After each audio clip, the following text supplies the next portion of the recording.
Alright, I'm going to be doing a DSP video to kind of showcase my thoughts as to what's going on with DSP's reviews. I think that they've degraded over the years. I think it has gone less and less and less, entertaining. Of course, I'm not saying that old Phil was, a great guy or something. I mean, he was still an asshole back then, and his reviews were still whatever, but at least his reviews had a sense of integrity, in the sense that, the score that he would give his games feels like a genuine opinion. Like, oh, that score is more as to what he felt while playing the game. And over the years, I think that's not the case anymore. I don't think he does that anymore. But let's watch a little bit of this. We're gonna watch the whole thing. I was going to do that originally, but I think that would be too long. We'd be here all day. We don't need that. You don't need to do that. Okay, everyone's busy. So let's start. What's going on, everyone? DSP here, and welcome to another edition of the Hateful Truth Game Review Series. I'm Darkside Phil, and I kind of got a lot to say. I kind of have a lot to say about the game that I'm going to review today, and so already, right off the bat, there's no gimmicky intro like, welcome to the Hateful Truth, where I give you minimum truth and maximum bullshit. I mean, the other way around. I forgot. But already you can kind of tell that he obviously started filming this right as soon as he was done playing the game.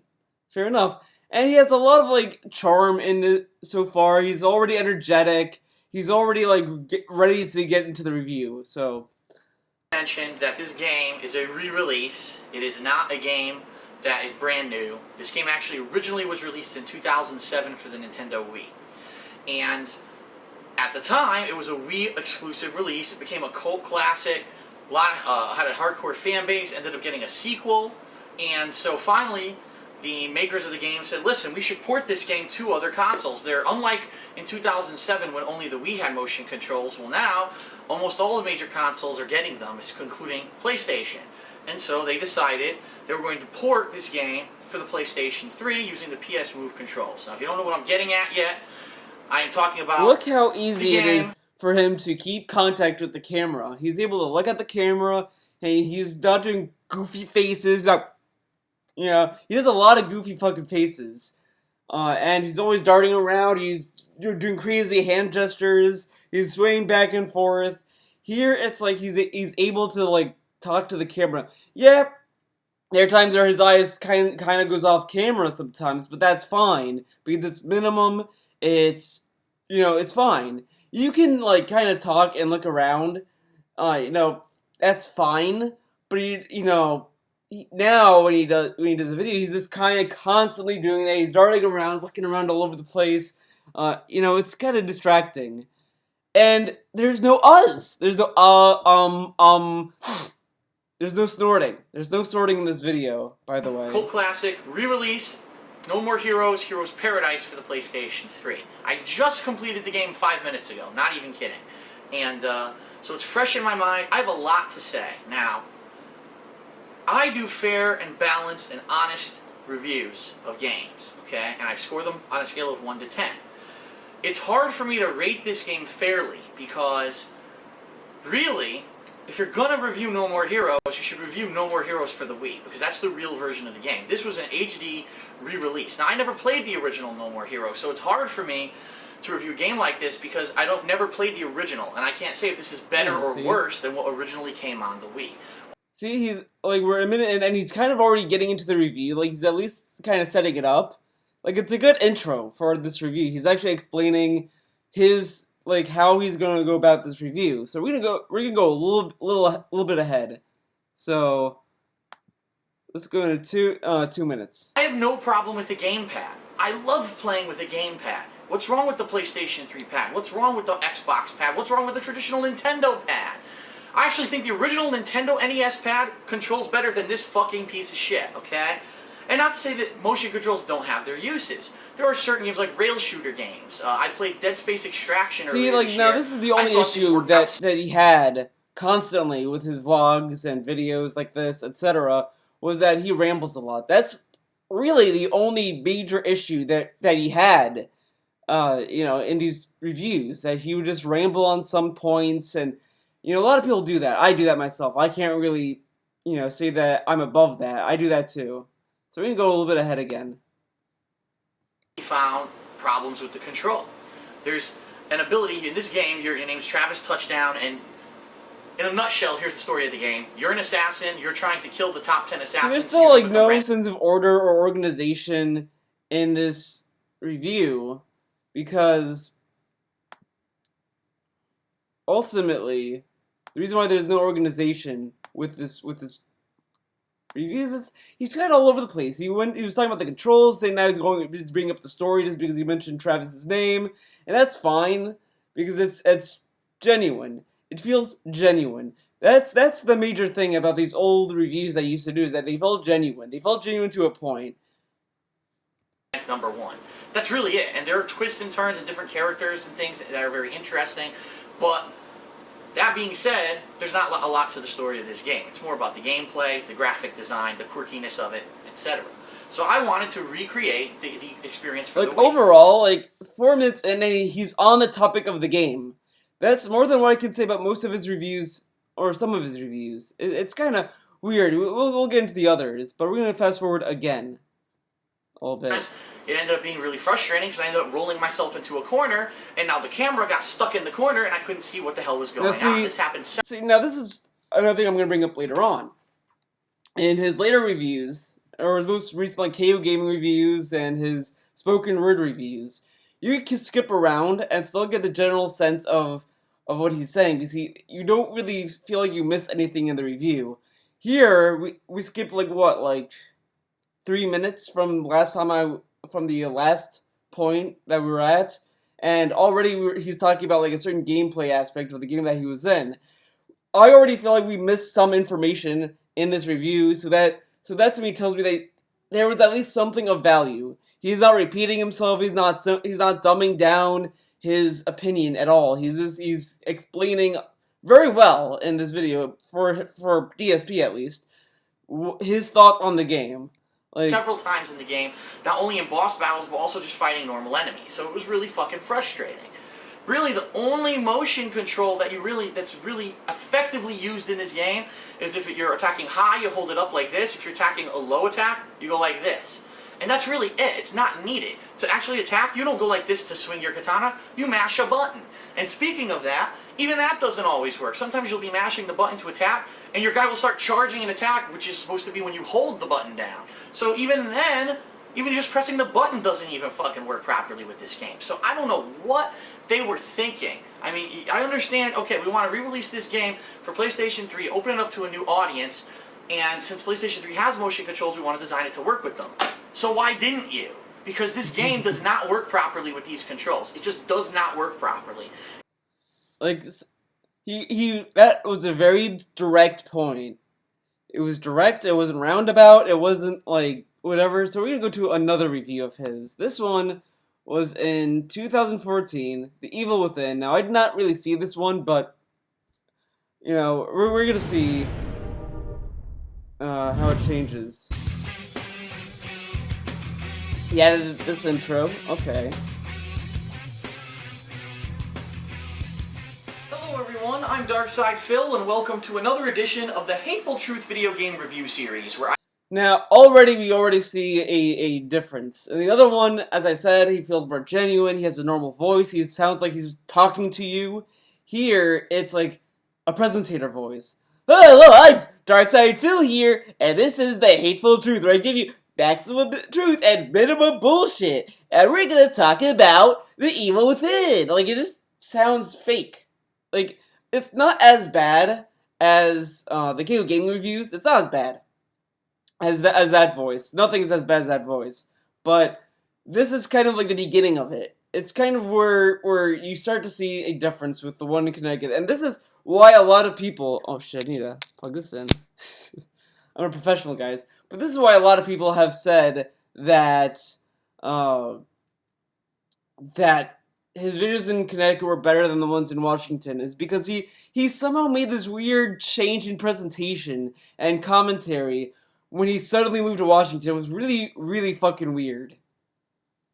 I give you maximum truth and minimum bullshit regarding the latest video game releases. And the game we're going to talk about today seems to really be one of those games that, you know, it just splits people right down the middle, and some people are really absolutely loving it. Like, we already get some of these goofy faces. It's like very subtle, but he has like these very weird facial expressions in this video. This game, while other people on the other side are kind of saying, I'm very disappointed, I can't believe that this game is what it is. It's a game that's going to be divergent when it comes to a common opinion, because it actually depends, in my opinion, about what you consider to be called survival horror and what that genre really is in the year of 2014. We're going to talk a little bit about that in the review, but let's go ahead and get started with The Evil Within, the new survival horror, or at least it's being billed that way. Survival horror. From the mind of Shinji Mikami, the original creator of the Resident Evil series. He was heavily involved with Resident Evils 1 through 4, before eventually leaving Capcom and splintering off to make his own game studio called Tango Gameworks, which is the studio that made this game, but they were actually bought out by Bethesda, and it looks like they're going to be working on several games in the future. So, The Evil Within. See, he snorts now. He somehow started to snort in Washington. Like, look, let's go here. Let's see how many times he snorts so far from this point on. It's very frustrating. It's inaccurate. You're going to have lots and lots of problems if you try to play this game with the PS Move. So my honest recommendation, even though I haven't even played the game on Gamepad, don't play this game on the Move. If you're going to play it on PS3, play it on Gamepad. Save yourself many cheap and bullshit deaths and lots of the frustration that I had during my playthrough, okay? So I'm done now, you know, ranting about motion controls. Now what I want to do... So where were the snorts? There were no snorts, there were no ums. And I saw this whole review, like, in full. I saw this review in full. And there was not one snort. Not even one. Not even a mini snort. Nothing. We go here, we get a snort. Why? Let's talk about the plot, the premise of the game. Then let's talk about the gameplay. Let's talk about the graphics and stuff like that. And then overall, we'll talk about comparisons between this and maybe survival horror. I think that's the real good way to go about it.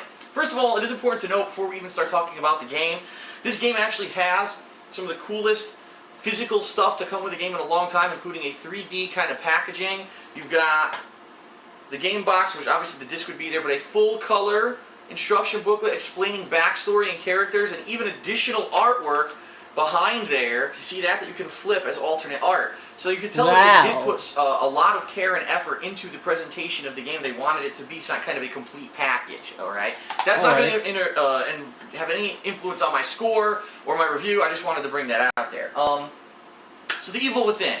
The premise is you are an alcoholic detective. You are all of a sudden on alert to a crime scene. Supposedly there is a crime scene being... Okay, so we're getting into the story, but see how quickly he got into the review at this point? 2 minutes, and he's already talking about the story. That's not that bad. So we're going to skip ahead a little bit. Let's go to 6 minutes. And let's see, like, he's talking about the story. Let's see where he is now. People and stun a whole group, and then maybe you can light them all on fire, or you can even do stealth kill. Okay, he's talking about gameplay. And that's kind of a fun, unique element. Alright. But yeah, we got an and we got and a goatee scratch. And by the way, his goatee's ass in this. Look at this. That's like a full goatee. This could be an emote. This could be an emote. Look at this. But yeah, like he has he looks fine here. His hair kind of looks kind of weird though. His hair looks like hair plugs, but whatever. Here he looks kind of shitty, but let's continue. Basically, Resident Evil 4 with a sneaking element and with difficult enemies that you really need to plan out and kill. The cool thing about the game is that the resource management, can be difficult. There are times in the game when there will be scarce ammo, matches. You'll be looking for matches to burn enemies. You can't find them, but through the use of an upgrade system, which is one of the big controversial points about this game that people are bringing up. Oh god, how can it be survival horror when you can upgrade your character to have high inventory and all that? That's not survival horror. I think what Mikami wanted to do He realized if he made a game that was incredibly difficult, but never evolved or made it easier as you go along, that people aren't going to like it. They're going to say this is too cryptic. This is the they don't want to play a game from the 1990s anymore, like Resident Evil 1 with tank controls and incredibly limited resources. They want a game where you have a fighting chance. And I think that's what Mikami was going for with this upgrade system. So what I'm talking about is that. So it's taking a while for him to get to the upgrade system. He could have just gone into it immediately and be like, okay, well, some of the people that, whatever. He could have like maybe made that a little bit tighter. But let's go on a little bit more. 11 minutes in. A movie with the letterbox aspect ratio rather than filling the whole screen.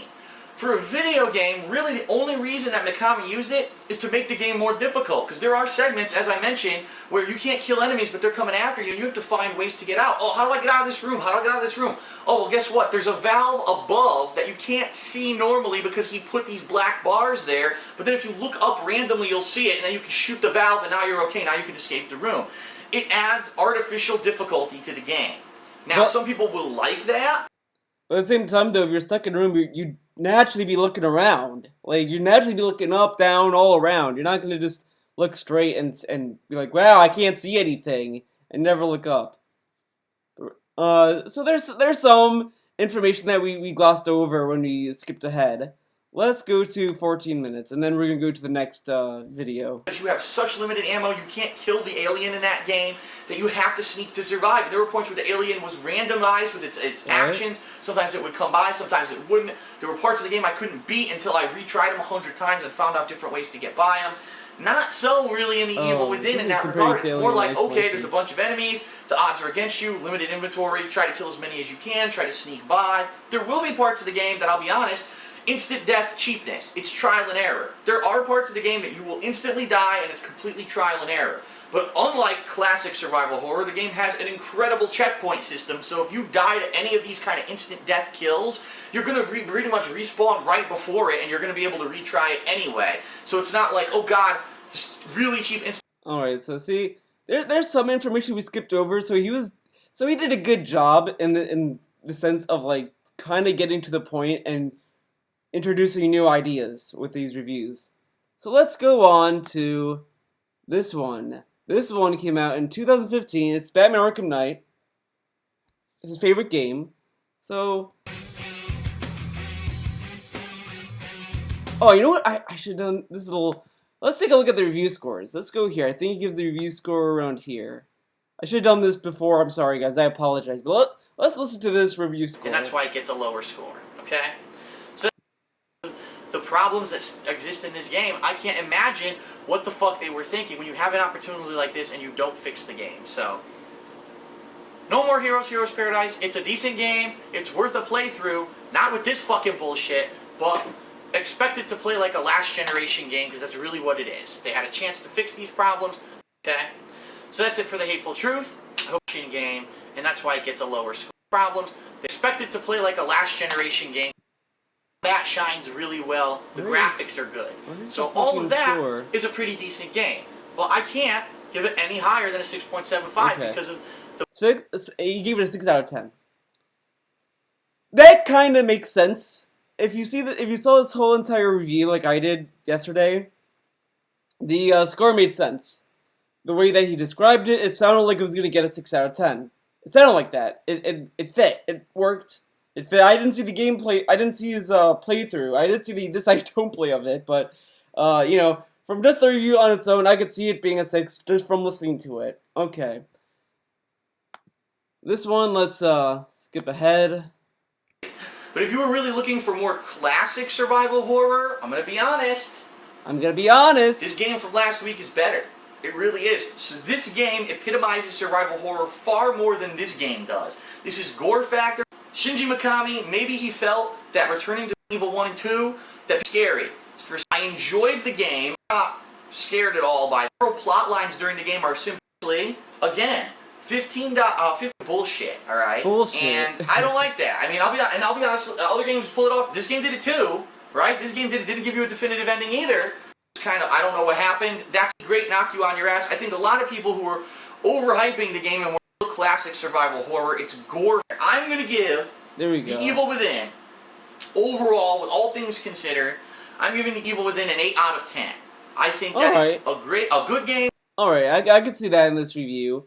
Don't worry, there's a point to all this. There's a point to why I'm highlighting the score, guys. Let's watch a little bit of this.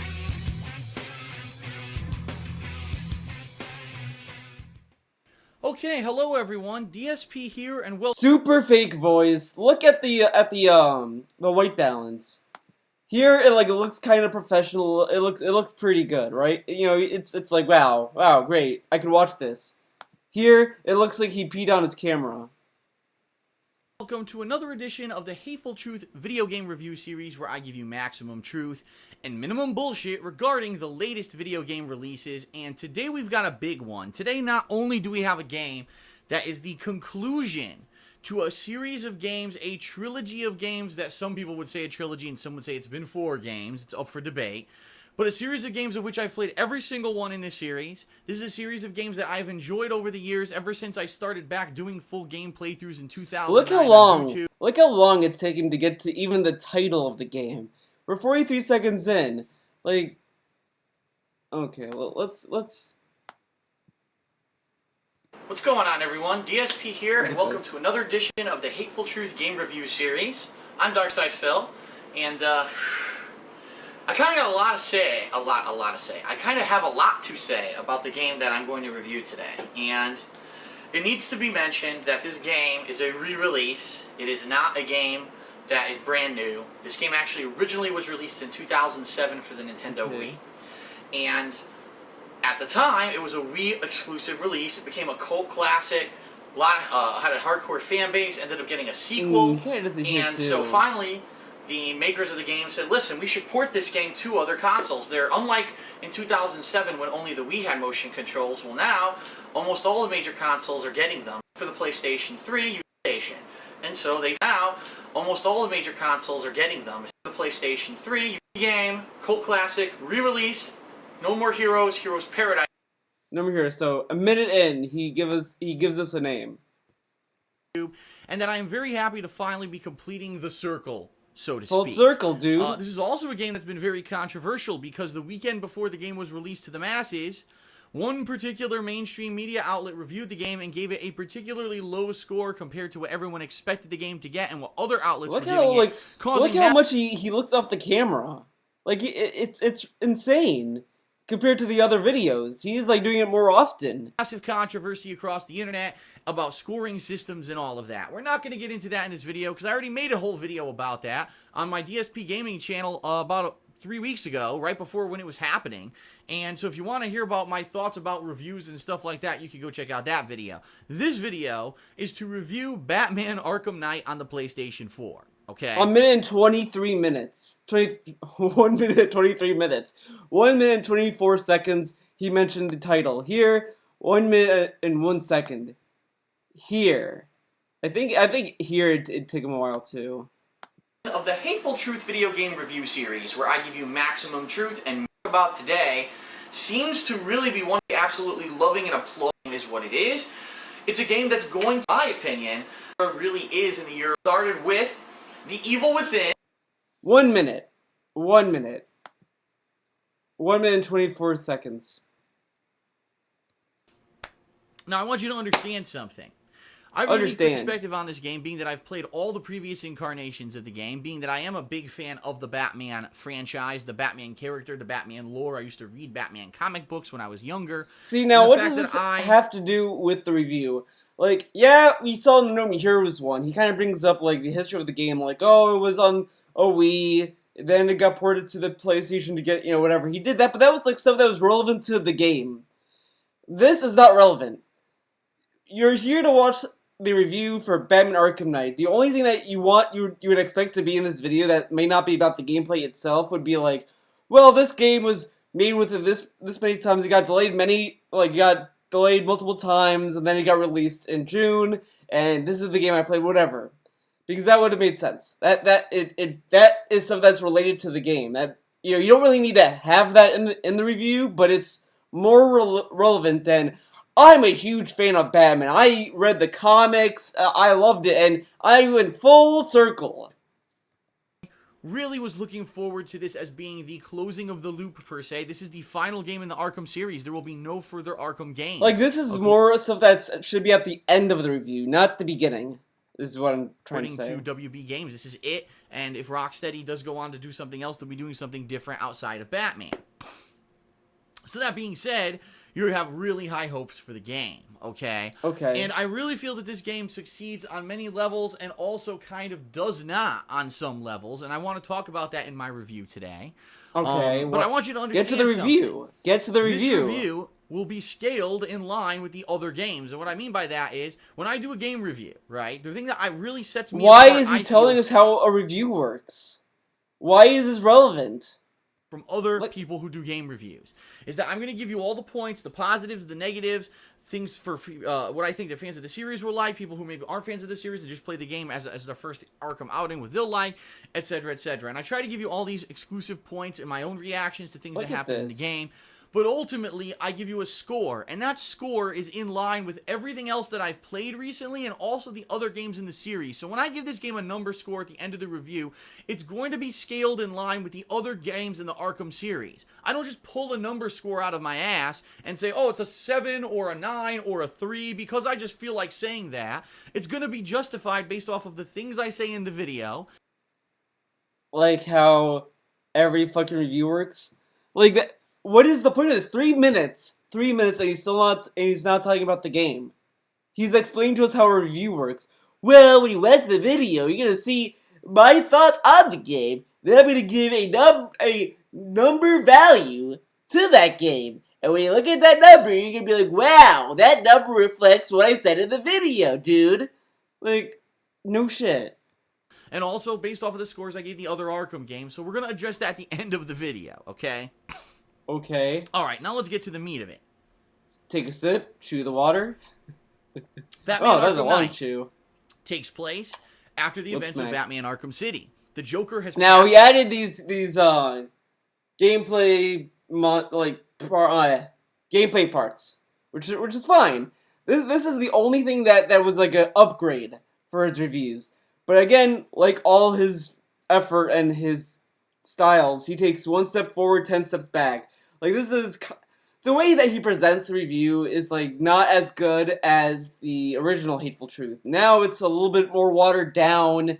It's just with a presenter voice. It's not a real voice. It doesn't sound like that he's talking to us. He sounds like he's presenting something to us instead. And I, some people can like that, some people don't. I personally don't. I liked it when it was before, where it felt a little bit more like he's talking to us about his experience. This seems a little bit more to me. Away, and it's still better Batman than KO Gaming. Now basically scrambling to control Gotham City, which now has been taken over by the supervillains. If you remember the plot of Arkham City, well, that was supposed to be kind of Arkham Asylum spread throughout a city and having all the supervillains confined to this portion of the city, and each of them having their own district, so to speak. But it didn't work. It didn't work at all, and Batman was unsuccessful at containing all of these villains, and now they've. Oh, like I said, oh my god, jeez, can't talk today. Now, did DSP play Arkham City? Because it wasn't Batman's idea to have Arkham City. It was Hugo Strange's idea. It's not Batman's plan. I mean, I guess you could also link it back to Ra's al Ghul. I guess. I mean, it's technically his idea too, but it wasn't Batman's idea. Spread throughout all of Gotham, okay? So you got the story wrong there. It is the biggest map of any Batman Arkham game so far. And by far, the graphics are mind-blowingly good. Let me tell you, when I first started playing the game, I was like, for an open-world game, look at the detail of these graphics. And I will say this, I've played 3 games this year. I will say this. All of which the graphics blew me away. The Order 1886, hey, look at The this. Witcher 3, and Batman Arkham Knight. He does snorts and he clears his throat in his videos. Now we're going to skip ahead to 10 minutes. We're going to skip to the 10-minute mark. First time, you'll miss a turn. You'll be slamming into shit all over the place. And not to say that I'm the best driver, but I definitely had some kind of an adjustment period until I got better with the Batmobile to adjust to it, okay? Okay, so we skipped the story part, but let's... You're going to like Arkham Knight, and I think that's what's going to divide people down the middle. Whether or not you like vehicle and tank style combat or not will decide whether or not you like Arkham Knight and overall affect your vision of what you think the game is, okay? Okay. So, The game is open world. There's 3 islands. You can get to any island at any time using Batman's old school abilities, meaning the grappling hook and hovering and stuff like that. But the Batmobile is limited to only 1 island at a time until you progress the story, at which time certain bridges will go down and you can get the Batmobile to the other islands, okay? Now, the Batmobile itself not only is for combat, which, by the way, not only returns in this game, but it's in full force in this game. We'll talk a little bit more about that when we get to the side content. But yes, the traditional Batman stuff that you know from the previous Batman Arkham days. Look at this. He brings up all these other points that are going to be brought up in later videos, which is fine. But as a review, a professional review, you kind of want to, keep your points organized, and you don't want to just kind of have a jumbled mess. You're not making a lazy video like I am. Is all here, including, looking for hidden items, solving riddles, the free-flowing combat, the stealth combat where you use your detective sense to take out all these enemies. It's all present in this game, okay? Ultimately, what they tried to do is take the best of everything and cram it into one game, and I think in some levels they succeeded, and in some they didn't. The story itself is really great. The production values are great, but then you've got way too much Batmobile, still some flaws in the combat, way too predictable of a plot twist, and no boss fights. Instead of just really cop-outs at the end of these side missions. And I'm torn about the game. I will, before I give you my number score, I'm going to give you a forewarning. At the end of Batman Arkham Knight, once you complete the final story-based mission, which is basically, completing the plot of the Scarecrow taking over Gotham City, once that's completed, a final mission is supposed to unlock, where basically it's the end of the plot line of the entire trilogy of Arkham games, okay? What's supposed to happen is the game says, okay, well, once you 100% the game, you can get the super secret ending. So if you do everything in the game, including getting all of the Riddler trophies, there's a super secret ending. Okay? If you don't, if you did some of the side content but not all of it, if you get a certain amount, if you did a certain amount... I'm Batman! Okay, sorry about that. My camera turned off again. Now, look. He's making a review. Remember, this is about Batman and the Arkham Knight. During recording, which is why I want a new camera, but I cannot afford one right now. But anyway. I want a new camera. Can't afford one right now. And the thing is that, he doesn't even mention what got cut off. He said, if you some of the content but all of it, cuts off, then talks about the third ending or whatever. Anyway, if you do almost no side content in the game, you get a really weak ending, alright? But there is a glaring programming issue at this game that I need to alert everyone to because it happened to me. Do not, by any means, complete all of the side content except for the Riddler trophies and then try to beat the game, because then what happens is the game ends per se, but it goes to the final mission that's supposed to unlock your choice of ending, okay? What's supposed to happen in a normal game is the game assumes you did not do all of the side content, and you're supposed to complete one arc of side content in your radial dial of content in the game, and then the game will open up the final mission and you can go do it and get your appropriate ending. With me, I completed all of the side content except for the Riddler, so the game said, well, instead of opening up the final mission for Phil, we won't do it at all. We'll just say he has to complete all the Riddler content in order to get to the final mission of the game, which isn't the intentions of the game programmers. How is it not the intention? If you didn't do all of the, if you didn't do the Riddler, then you didn't do all the side content. And the Riddler trophies are part of the Riddler missions.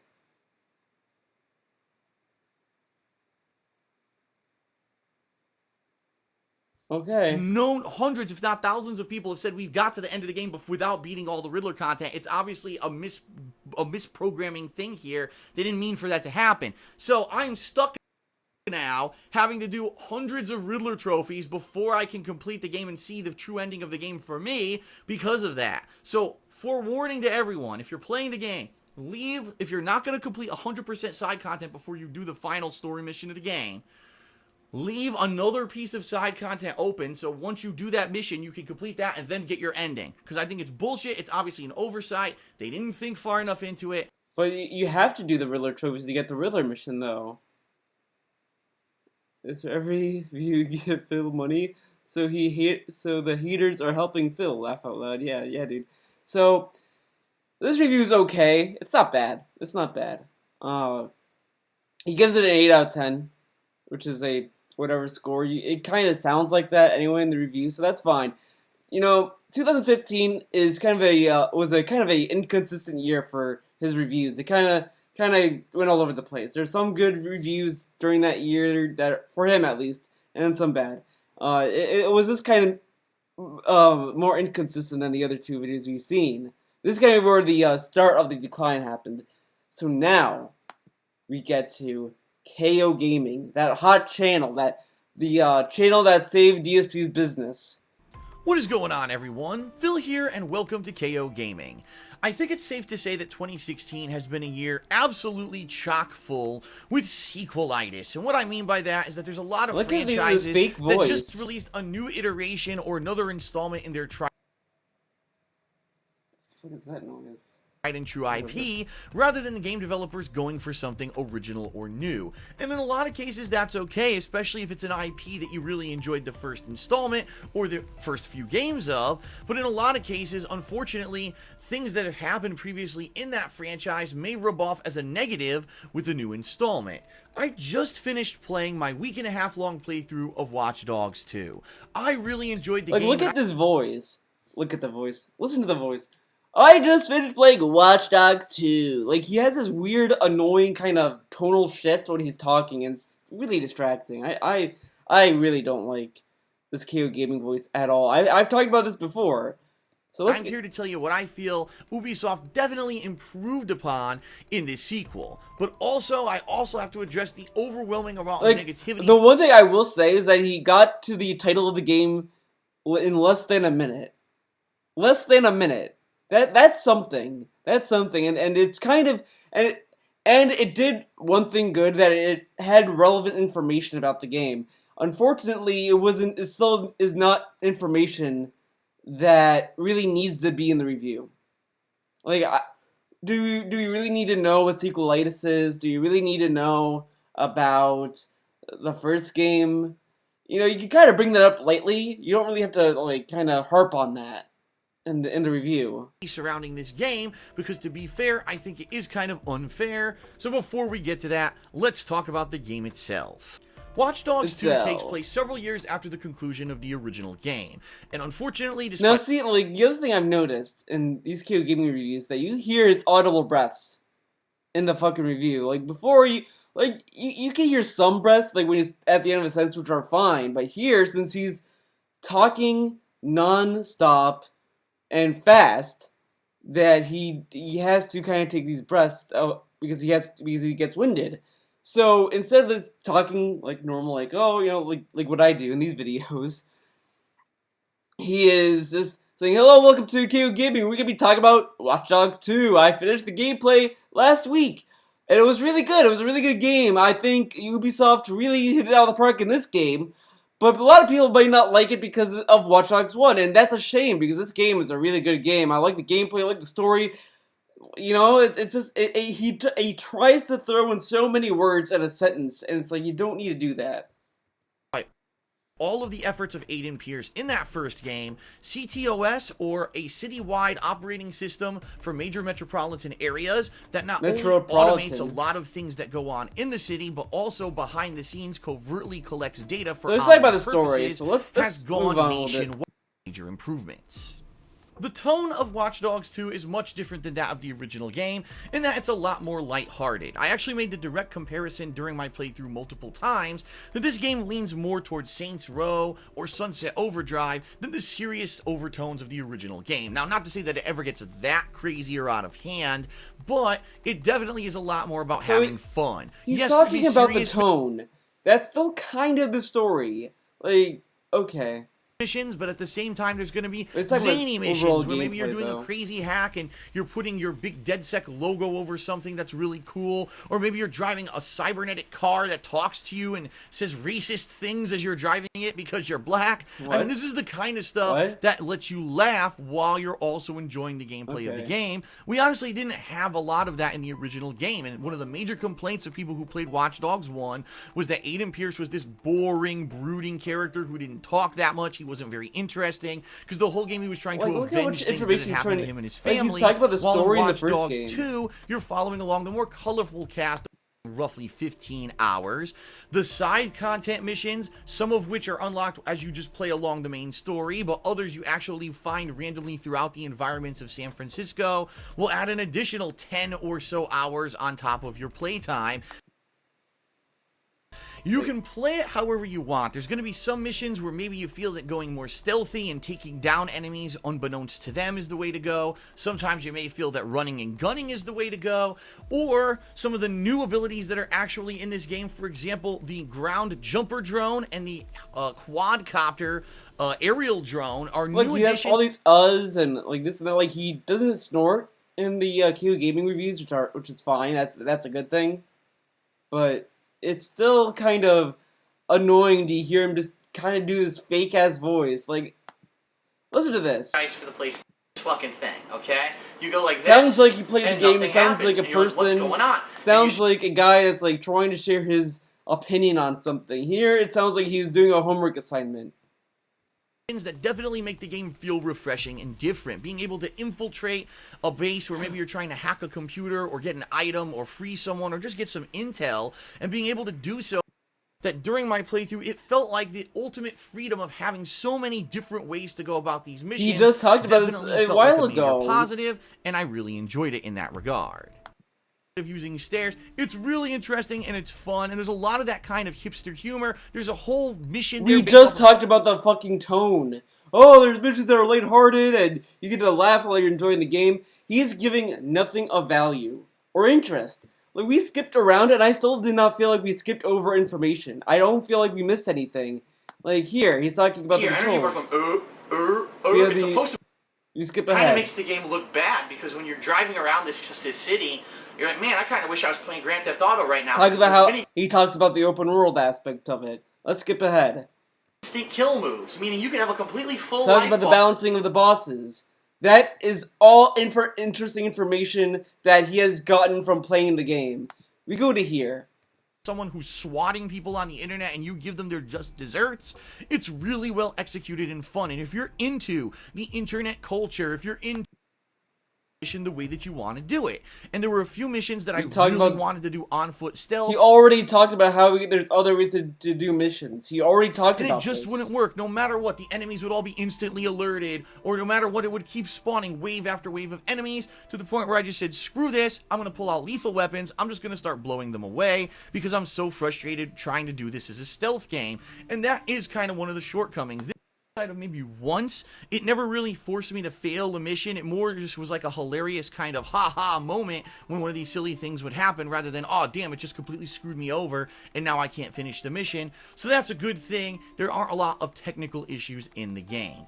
So, there's a lot of positives, a lot of improvements, and a lot of negatives in Watch Dogs 2, but I overall think that the positives far outweigh the negatives. The incredible amount of content, the improved hacking, major open world game on the new consoles such as PlayStation 4 and Xbox One, so maybe it had overinflated sales, or maybe there was a lot of hype behind that first game. There was a lot of hype. But the bottom line is, what I'm hearing from a lot of people is, well, the first game wasn't very good because the graphics were dumbed down and because Aiden Pierce was boring, therefore I'm not checking out the sequel. But oh man, and that this fucking annoying ass shit. There's a lot of that in these KO Gaming videos.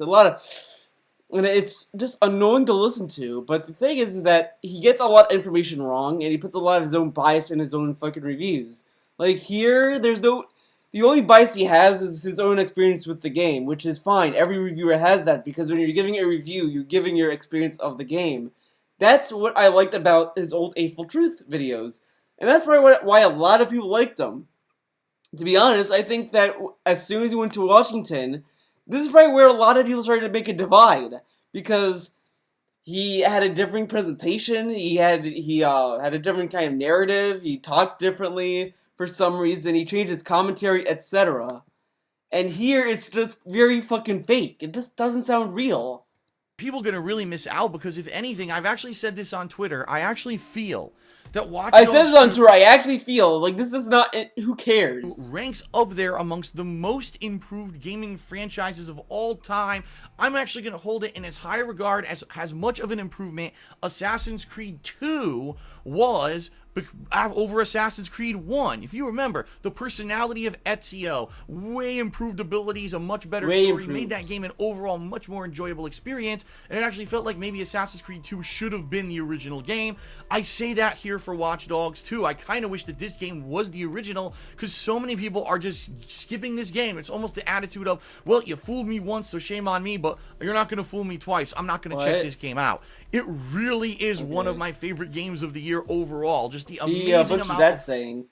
But that's also a joke, too, in and of itself. But let's look at the score. There it is. A 9 out of 10. So, okay, there you can argue that that's how we felt about the game. That's fine. That's fine. But let's go to a review that he has done that is complete bullshit. Everyone called him out on this review. This review is garbage. It is The Last Guardian. We're not going to watch the whole video, as always, but we're just going to watch the beginning, a little bit of it. We're going to go in, like, midway. Backwards instead of forwards, forcing you to redo entire platforming segments. I don't know what they were thinking with this. Again, I think maybe it has to do with this incredibly long development cycle that they had. And like, from the sound of this, it just sounds more like a 6 out of 10, but he gave it a 7. He gave the game a 7.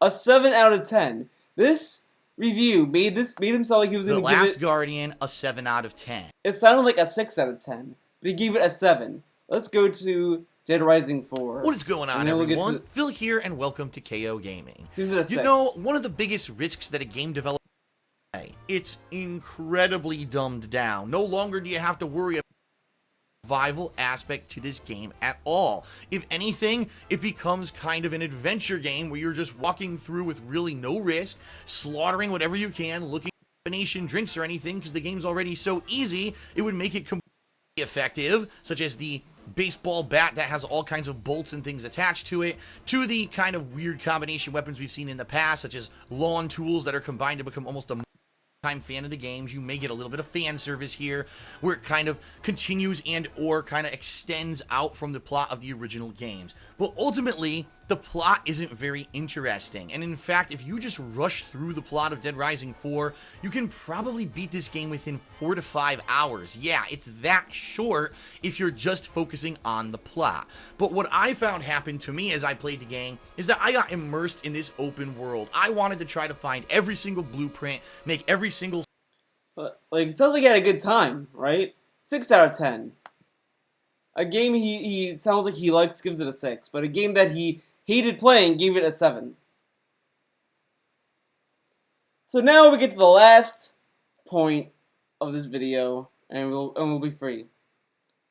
He returned to the Hateful Truth type reviews for KO Gaming. He even brought it up. He brought it up in the title, and that's pretty much it. And let's see how phoned in it is.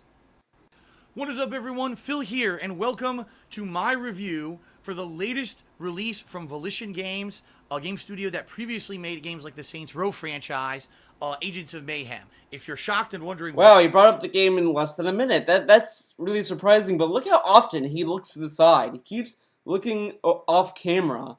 Like, why? Why does the review look like this? I just released a vlog on this channel explaining the changes to the channel. You should just assume people watch the vlog. It'll give you the full skinny and reviews, at least for the current period. Why add this? Going to look like this moving forward, all right? Why add whatever? Agents of Mayhem.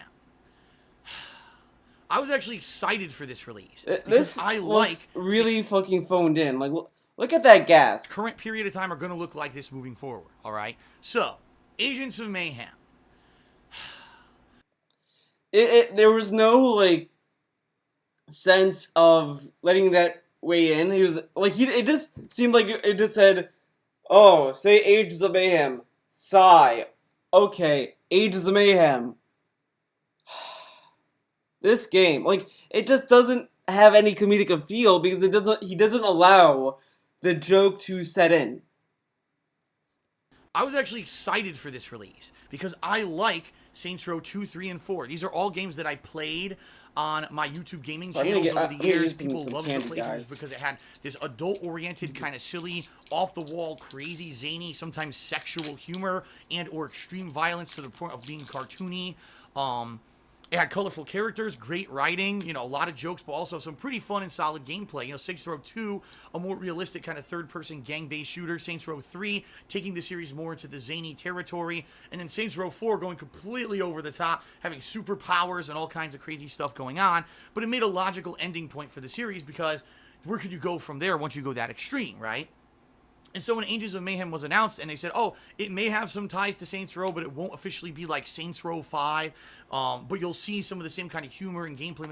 Okay. Pay to see them do stand-up because it is a relative of someone who's known for being like a well-known comedian or whatever. You're talking about but they're the nowhere comedy. near as funny.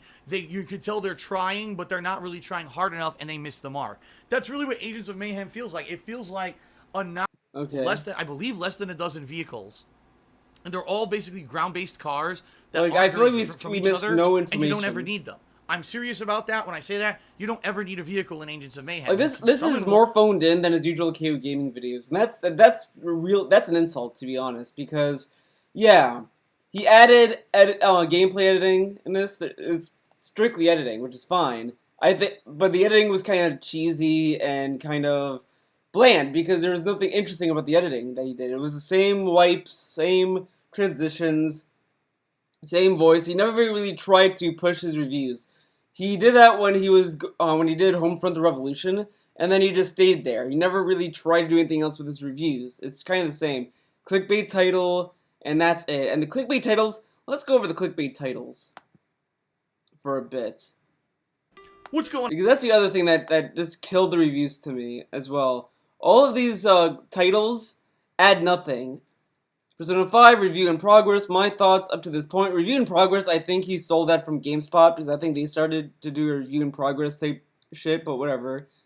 The Backwoods Ain't So Scary Outlast 2. A creepy sci-fi thrill ride. Prey review. Like, there's one title that seemed... Was it a sequel worth fighting for? It was either that or... A Beautiful Story you've already played.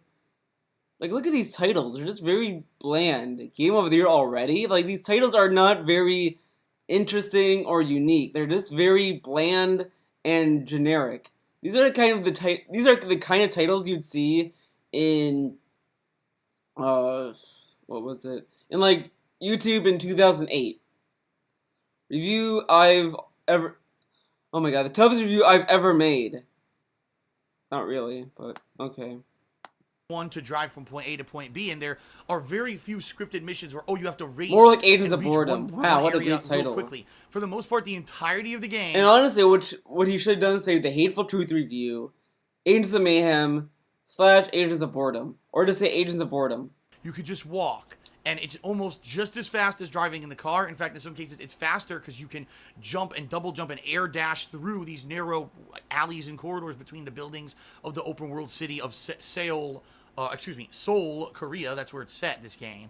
Okay. But outside of that, I don't think I ever laughed once in the entirety of the video game. In fact, some of the stuff in the game is a blatant ripoff of other comedy series I've seen. Like, for example, one of the big bosses is in love with an AI Asian girl who's a pop star, and basically it's a running joke. Oh, he can't get with a real girl, so there's an AI that he's in love with, right? This is directly copied from the TV show Archer, where there's a doctor who invents a Japanese girl AI. He's in love with her, and later on he turns her into like a cyborg who he has sex with, and that's exactly what happens in this game. I'm not even kidding. That's what happens. It's so, like, what a fucking knockoff. Like, nothing in this game is funny or original at all. He's still talking about the comedy. He mentioned the comedy in the beginning of the video, and he's still on about it. He talked about the gameplay for, like, somewhere before that, and then he just returned back to the comedy segment. Like, on the gameplay, who fucking cares? Because, like, he doesn't fucking care. He talked about, like, oh, well, I never really used the cars because it's faster going around it. So you kind of already get the gist of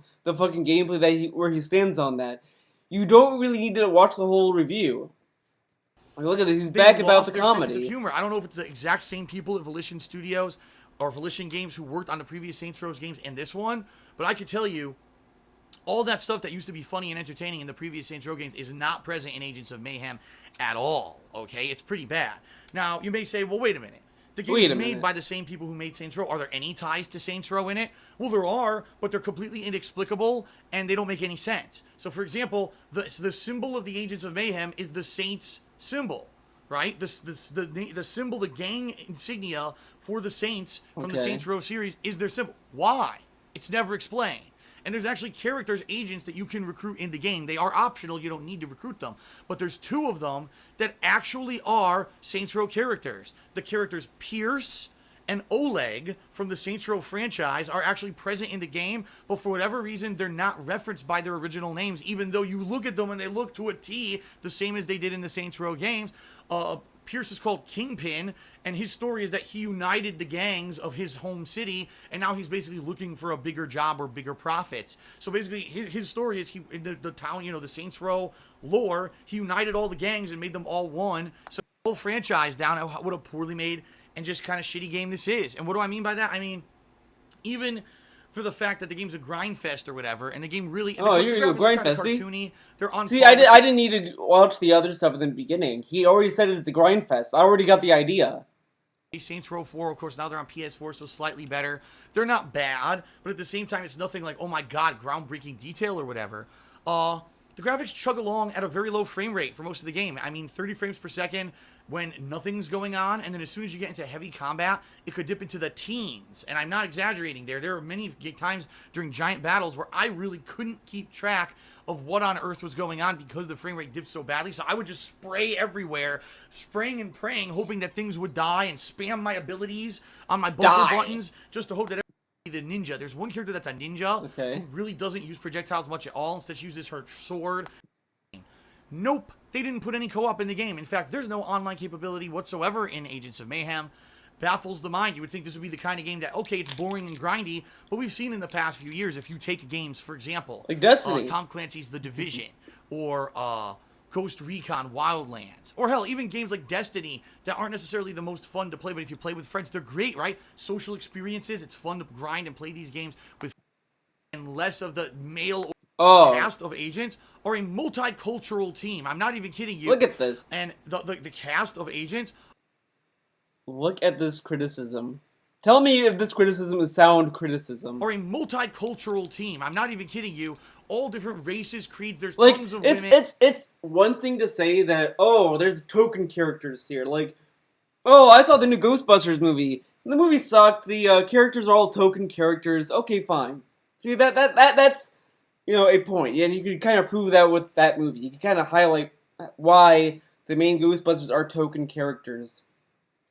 Here he's just saying, well, it's a multicultural cast, therefore it's SJW, it's propaganda and all this stuff, but there's no, like, do they feel token? Do they have fleshed out stories? Are they well developed? No, they're diverse, so therefore it's SJW shoehorned characters, which is, I think it's a dumb argument to make. Oh, it's SJW because the main character is this, it looks like this. Oh, there's multicultural cast? Oh, God, be SJW, like, okay. Which is fine, but doesn't it seem kind of like, like someone came in, the diversity coach or the SJW guy or gal came in and said, this game needs more diversity and less of the male-oriented humor that's made Saints Row funny. What? Let's make it a more diverse game. And they made a game that was just blah. There's ball jokes, and they make a lot of sexual innuendo in that game from what I remember him playing. He even mentions that in the fucking gameplay. But, like, this criticism makes no fucking sense. It doesn't really work for the game. This is the most phoned-in fucking review that he has ever uploaded. It's just, there's no point. It fucking shows him clicking record and then talking nonstop about fucking nonsense. It's boring, and it lost its identity of being unique and funny because they went far too safe in PC with it. PC? What the fuck is PC about? Ultimately, whatever. If you just do the story of Agents of Mayhem and you don't unlock any of the optional missions, roughly a half an hour to an hour to complete each, but the thing is, none of them are unique, they're all grindy, and all you get for them is a weapon skin. No real benefit to doing it. So Agents of Mayhem, dude, I'm skipping around, incredibly disappointing. And there's like nothing. Loses all the humor and the uniqueness of the Saints Row franchise, goes in a incredibly kind of more PC SJW angle. Like, this seems more like him crying and whining instead of him making a review. It's not like, like, you can say whatever you want about the KO Gaming, like, edited reviews. Sure, they're kind of garbage. Sure, like, but, like, look. At least... What is going on? Despite it being fake game voice... development, that whole idea was scrapped, and Final Fantasy like, 15... despite it being, like, a fake-ass voice, it at least feels like he's giving a opinion, even though it might not be his own opinion. You go here. Sounds like he's at least talking... They were overthinking things, like, probably, and it is a huge issue with the game for me. Like, it sounds like it's coming from his own mouth, like his own pea brain. Same thing with this. In the new... Great, right? And then you got this. Bar, and the boss walks up to you and goes, dink! And you die. It's insane how, like, you know, the more recent he gets, the worse he is. Like, I guarantee if he ever goes back to doing reviews, it's gonna be worse than this. It's just on a decline. It's not gonna be anywhere as good as his old reviews. Never. And that's really why people like these kind of reviews, because they liked these reviews. These reviews were a lot better. You know, I'm not saying that, you know, this is quality content either, but it's at least watchable. I could sit through this and get somewhat of an enjoyment out of it. I can at least enjoy what he has to say. This, whatever. It's hit or miss. This is even more hit or miss around this era of his career. And then you get to this era and it's complete horseshit, garbage, nonsense. And then here it's just phoned in nonsense. And that's where it's gonna be heading. All his reviews are gonna be phoned in now. It's garbage. It's fucking garbage. Like, let's even go to DSP Gaming. Let's go to his ending playthrough. I'm gonna find a game that no one really cares about, or it's somewhat old news. Let's see. What game did he recently beat? Let's see. I think Call of Duty was one, but I should go to playlist. I don't know why I'm doing it the long way. Let's see. Can I see all playlists? Why is it's not showing all his playlists though? What the fuck?